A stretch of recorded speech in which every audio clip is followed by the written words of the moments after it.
محمد کے صحابی کا وہ شانہ یاد آتا ہے، بدل کے بھیس گلیوں میں وہ جانا یاد آتا ہے۔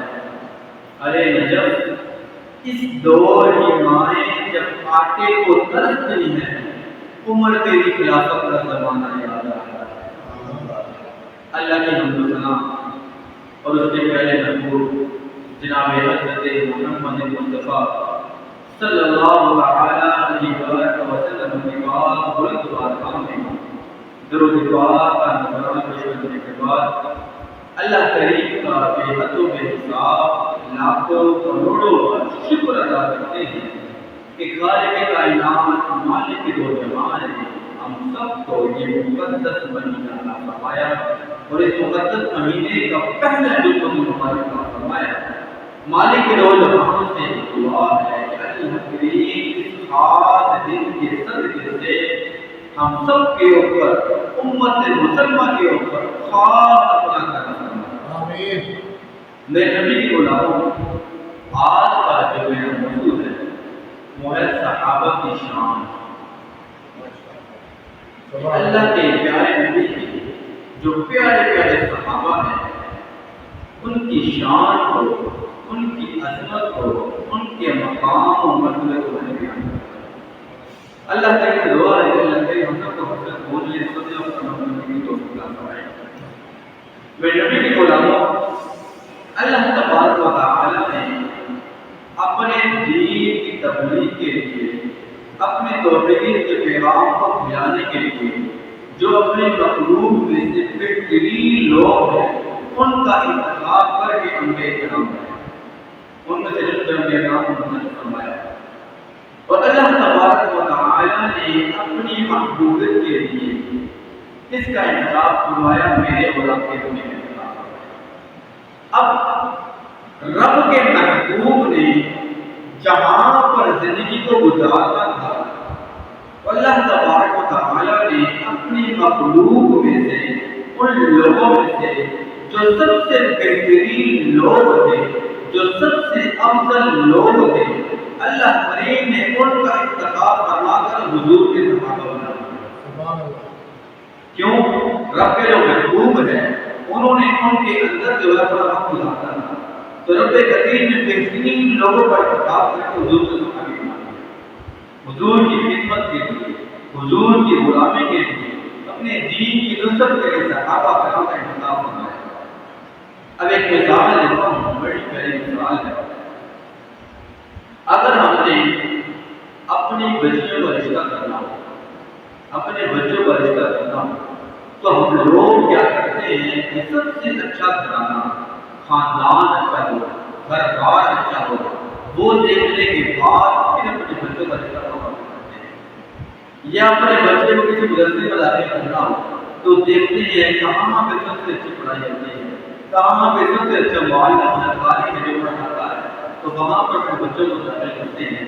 تو رب کریم نے بھی ان لوگوں کا انتخاب کرایا، ان لوگوں کو انتخاب کیا کہ جن کے اندر رب کے محبوب نے زندگی گزارنا تھا۔ خوبصورت لوگ، خوبصورت لوگ، صاف ستھرے نظریات والے، صاف ستھرے خیالات والے، جو اپنی مال جان اولاد سب کو حضور کے نام پہ قربان کرتے ہیں، ان لوگوں کا انتخاب کیا۔ میرے نبی کے غلاموں، خطبہ کے اندر جو میں نے آیت کریمہ عطا فرمائی ہے، خالق کائنات مالک دو جہاں ارشاد فرماتا ہے محمد رسول اللہ۔ اس کا ترجمہ یہ ہے کہ محمد صلی اللہ علیہ وسلم اللہ کے رسول ہیں۔ آگے خالق کائنات مالک دو جہاں ارشاد فرماتا ہے والذین آمنوا معه، اور وہ لوگ جو ایمان لے کر آئے ان کے ساتھ، کون؟ صحابہ کرام۔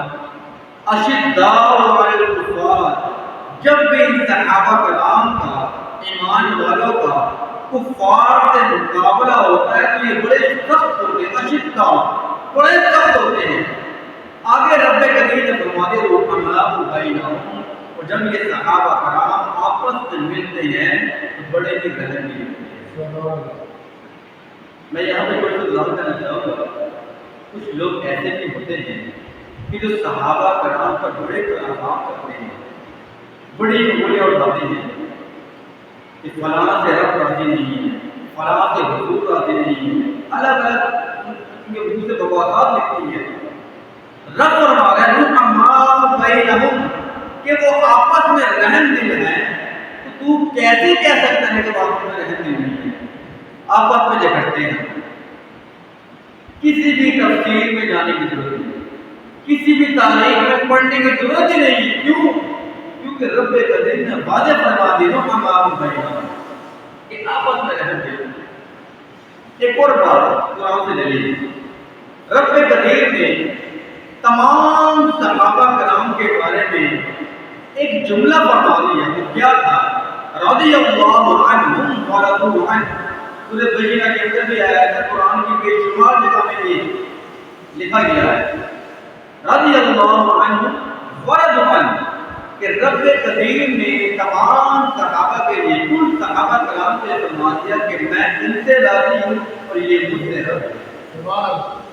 جب رب نے واضح فرما دیا کہ میں ان سب سے راضی ہوں، یہ سب مجھ سے راضی ہیں، اب کوئی تیسرا بندہ اٹھ کر یہ کہہ دے کہ رب قدیر فلاں صحابی سے ناراض تھا یا حضور فلاں صحابی سے ناراض تھے، اب بدلام اس بندے کی مانی یا رب کی مانی؟ حالانکہ کائنات کی مانی ہے، اس پر ہمارا ایمان ہے، جس کی وجہ سے ہمیں یہ زندگیاں ملی ہیں، ہمیں یہ رات میں سکون ملا ہے۔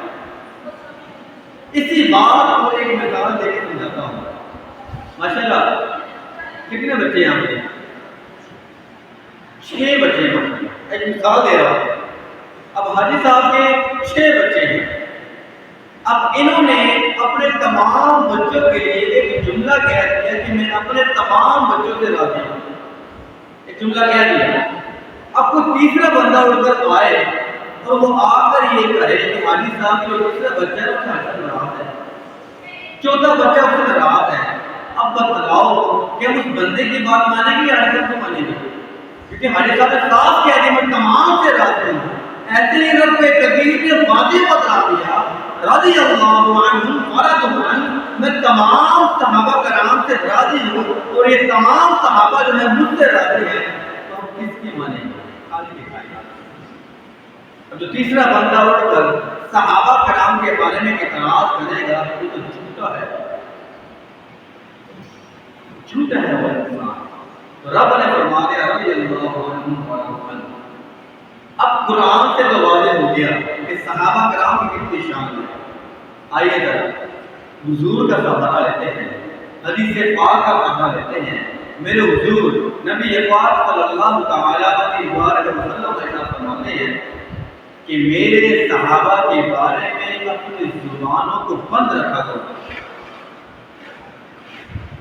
مالک دو جہاں اللہ کے پیارے محبوب نے کیا ایسا فرمایا کہ میرے صحابہ کے بارے میں اپنی زبانوں کو بند رکھا کرو۔ کیوں؟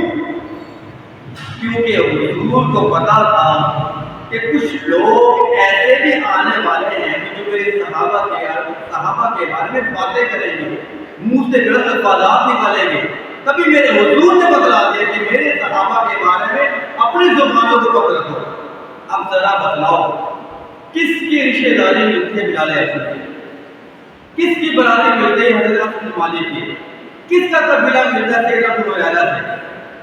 ہم نے تو نہ قطرے پہ غور کیا، نہ دریا دیکھا، بس جہاں پر آپ کی جھلک دیکھی وہیں پہ شروع ہے۔ کون کس کا رشتہ ملتا ہے بتائیں؟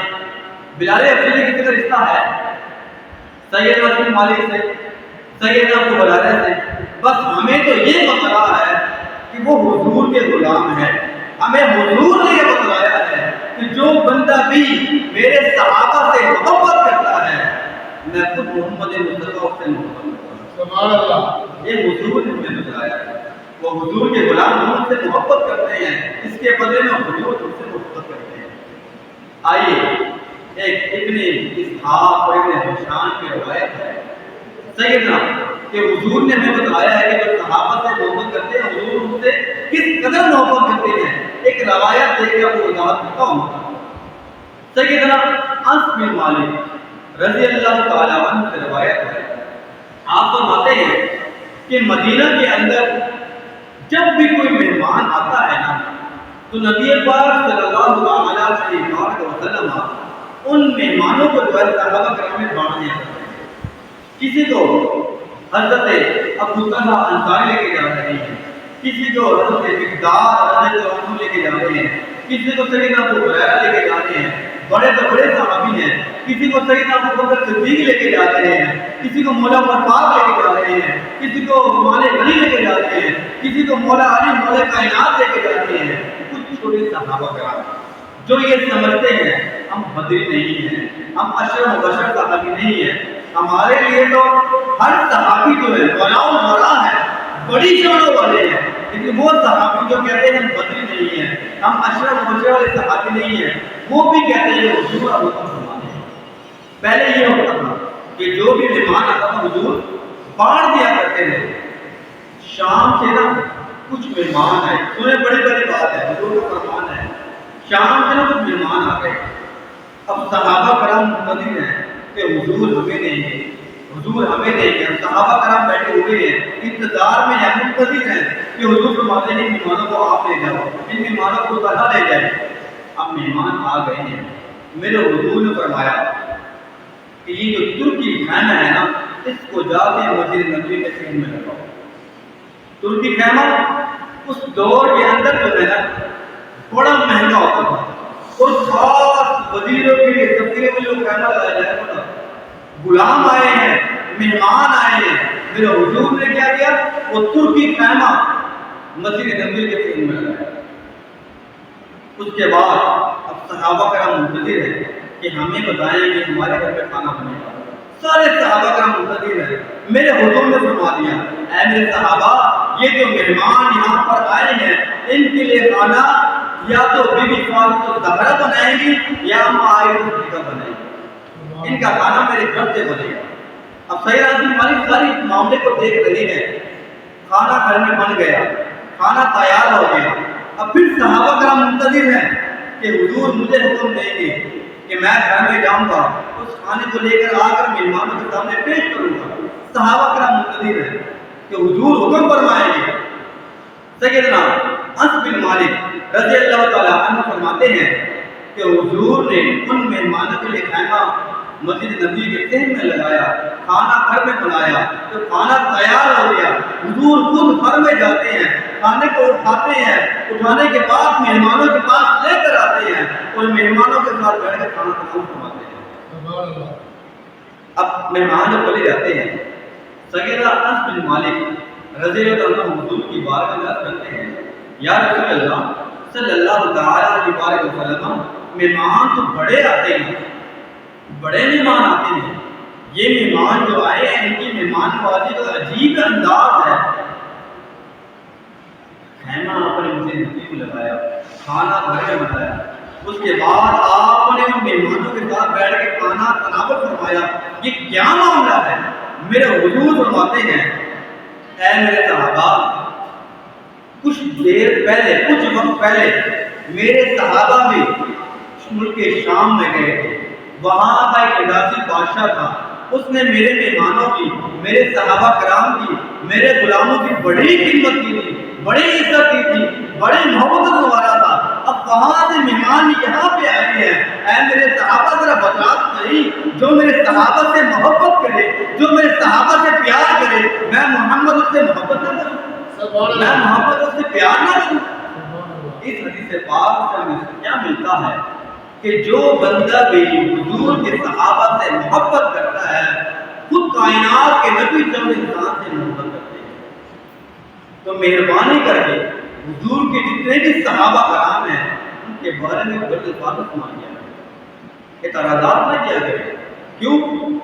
رب کا پیغام بھی بتلا دیا اور حضور کا فرمان بھی بتلا دیا۔ صحابہ کی شان کے بارے میں ایک چھوٹی سی مثال لیتا ہوں۔ بے شمار احادیث مبارکہ ہے، جب بھی کوئی بھی حدیث پاک ہم نے بیان کرنی ہو تو ہم کیا کہتے ہیں؟ سیدنا ابو ہریرہ سے روایت ہے، سیدنا ابو طلحہ سے روایت ہے، حضرت انس بن مالک سے روایت ہے۔ کیا مطلب؟ میرے حضور نے ہم لوگوں کو یہ پیغام کیا ہے کہ جب بھی میری بارگاہ میں آنا ہے تو میرے صحابہ کی بارگاہ ہوتے ہوئے آنا ہے، رنگ نہیں آنا، پہلے میرے صحابہ کی بارگاہ میں جانا ہے، ان کا نام لینا ہے، ان کے پاس جانا ہے، اس کے بعد میری بارگاہ میں آنا ہے۔ یہ کائنات کے نبی نے ہمیں پیغام دیا۔ ایک مثال دیتا ہوں، کوئی فقیر دروازے میں آتا ہے، دستک دیتا ہے، دستک دینے کے بعد جب گھر والا کوئی بڑا بندہ باہر آتا ہے تو وہ کیا کہتا ہے؟ آپ جیتے رہیں یا آپ کی اولاد جیتے رہیں؟ وہ یہ کہتا ہے کہ بچے جیتے رہیں، آپ کے بچے سلامت رہیں۔ کیوں ایسا کہتا ہے؟ کیوں؟ وہ اس لیے ایسا کہتا ہے کہ اگر باپ کے سامنے بچے کو دعائیں دی جائیں تو باپ خوش ہوتا ہے اور باپ خوش ہو کر کچھ نہ کچھ میرے لیے نکال دے۔ ایسے ہی اس سے ہمیں کیا ملتا ہے کہ جو بندہ بھی حضور کے جتنے بھی صحابہ کرام ہیں ان سے محبت کرے گا، ان کی عزت کرے گا، ان کے بارے میں اچھے الفاظ نکالے گا، جب صحابہ کرام ان کے الفاظ سے خوش ہوں گے تو ضرور بضرور میرے حضور بھی خوش ہوں گے۔ ہمیں یہ پیغام ملا ہے، ہمیں یہ چیز ملی ہے۔ تو صحابہ کرام کی اللہ تبارک و تعالیٰ نے شان کو بڑا بلند فرمایا ہے، اور صحابہ کرام کے بعد حضور کے صدقے سے جو تابعین ہیں، تبع تابعین ہیں، ان کی شان میں رب کریم نے بڑی بلند فرمائی ہے، بڑی بلند فرمائی ہے۔ تو صحابہ کرام کے بارے میں آتا ہے کہ آپ ایمان کے کتنے پکے تھے۔ ایک تو سے بات، ایمان کتنا ان کا مضبوط تھا۔ آج ہم یہ کہتے ہیں کہ حضور کے نام پہ جان قربان، حضور کے نام پہ ہماری اولاد قربان، حضور کے نام پہ ہماری جائیدادیں قربان، بڑے ہم دعوے کر رہے ہوتے ہیں، لیکن ایمان ہمارا کمزور ہوتا گیا ہے۔ وہ کمزور ہے، وہ کہتے ہیں اب محرم آ رہے ہیں، 9-10 محرم، اب ہر بندے کو پتا ہے کہ یہ 9-10 محرم آ رہا ہے، ہمیں چھٹیاں ہونی ہیں، آفس سے چھٹیاں ہیں، ہم فری ہینڈ ہیں۔ کیا پلان کرتے ہیں وہ پہلے سے ہی، وہ 9-10 محرم آنے سے پہلے ہی پلان بنا لیتے ہیں کہ یہ 2-3 چھٹیاں ہمیں آ رہی ہیں، ہم نے کیا کرنا ہے، اپنے گھر والوں کو لے کر، اپنے احباب کو لے کر نران یہ اپنے ایمان کے بعد آ رہا ہوں۔ ایسا ہوتا ہے کہ نہیں ہوتا؟ مری جائیں گے، سوات کلام جائیں گے، پلان ہم بنا رہے ہوتے ہیں۔ کیا 9-10 محرم کے اندر جو امام حسین اور ان کا پورا کنبہ جو ہے وہاں پر شہید ہوا، کیا وہ جو کربلا ہمیں یہ درس دیتی ہے کہ ہم گھومنے کے لیے جائیں؟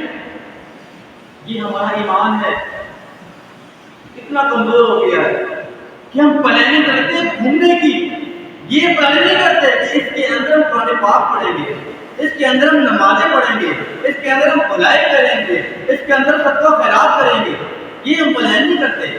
ہاں پلان ہی ہمارا ہوتا ہے کہ ہم گھومنے کے لیے جائیں، پہلے سے جگہ بک کرائی ہوتی ہے۔ اس قدر ایمان کو بول رہے ہیں، اس قدر ایمان کو بول رہے ہیں۔ پھر نماز فجر، جو پنجگانہ نماز ہر مسلمان کا فرض ہے، ہر مسلمان کا، ٹھیک ہے، رات ہوتی ہے، صبح کا پلان بنا ہوا ہے کہ ہم نے 6 بجے سفر کے لیے نکلنا ہے، پلان بنا ہوا ہے، تو رات کو اگر وہ انسان 2 بجے بھی سوتا ہے نا تو وہ 6 بجے اٹھ جائے گا کیونکہ گھومنے جانا ہے۔ اگر اسی انسان کو دوبارہ کہا جائے بھائی 5 بجے، 4:30-5 بجے فجر کی نماز ہوتی ہے، تو آپ نے صبح اٹھ کر فجر کی نماز پڑھنی ہے، وہ آگے سے کیا بہانا مانتا ہے، کیا بہانا مانتا ہے کہ یار کام بڑا کرتے ہیں، بہت تھکے ہوتے ہیں، صبح آنکھ بھی نہیں کھلتی۔ کیا سیر و تفریح کی تیری آنکھ کھل جاتی ہے اور رب کی بندگی کی تیری آنکھ نہیں کھلتی؟ سوتے رہتے ہیں، ایسا ہمارا ایمان ہے۔ دعوے ہم بڑے کر رہے ہوتے ہیں لیکن ایمان ہمارا ناممکن ہے۔ صحابہ کرام کے بارے میں پتہ جا رہا تھا کہ صحابہ کرام کا ایمان کتنا کامل تھا، کتنا کبھی تھا۔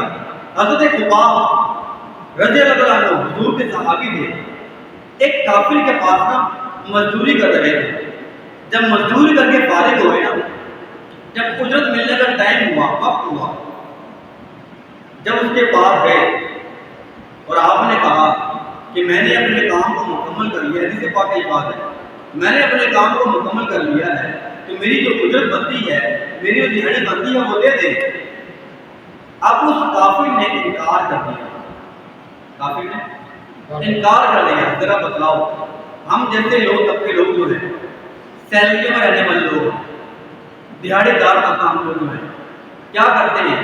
ہمیں یہ پتا ہے کہ مہینے بعد 25,000 روپیہ آنا ہے یا مہینے بعد 20,000 روپیہ آنا ہے، تو ہمارا پہلے پلان بنا ہوتا ہے کہ اس 20,000 میں سے اتنے ہم نے دودھ والے کو پیسے دینے ہیں، اتنے ہم نے دکاندار کو دینے ہیں، اتنے پیسے ہم نے سبزی والے کو دینے ہیں، اتنے پیسے ہم نے بچوں کی فیسوں میں ادا کرنے ہیں۔ تو سیلری آنے سے پہلے ہمارے پیسے پہلے ہی ڈیوائڈ ہو جاتے ہیں۔ ایسا ہوتا ہے کہ ہوتا؟ تو حضرت خباب مزدوری کر لی، مزدوری کرنے کے بعد اجرت لینے گئے ہیں، تو کافر نے انکار کر دیا۔ کافر نے کہا نعوذ باللہ، نے کہا کہ آپ اگر کلمہ پڑھنا چھوڑ دیں تو میں آپ کو اپنی گھڑی دے دوں گا۔ اب وہ حضور کے صحابی تھے نا، پکے صحابی، پکے ایمان والے، سچے ایمان والے۔ آپ نے پتہ کہ جملہ فرمایا، آپ نے اپنا رومال مبارک اٹھایا نا، کندھے میں ڈالا، اور کندھے میں ڈالنے کے بعد اس کافر کو کہا، اے باز، تم نے میرے ایمان کی بات کی تھوڑی سی قیمت لگائی ہے، اتنی سی قیمت لگائی ہے۔ میں تو اپنے بچوں کی مزدوری کے لیے یہاں پہ آیا تھا، کام کر رہا تھا، مجھے کیا پتا کہ میری یہ مزدوری جو ہے محمد کی غلامی لکھی جا رہی ہے، کہاں لکھی جا رہی ہے؟ ایسے ایمان والے نے دہاڑی کو چھوڑ دیا لیکن اپنے ایمان کو نہیں گوایا۔ ایسے ایمان والے تھے۔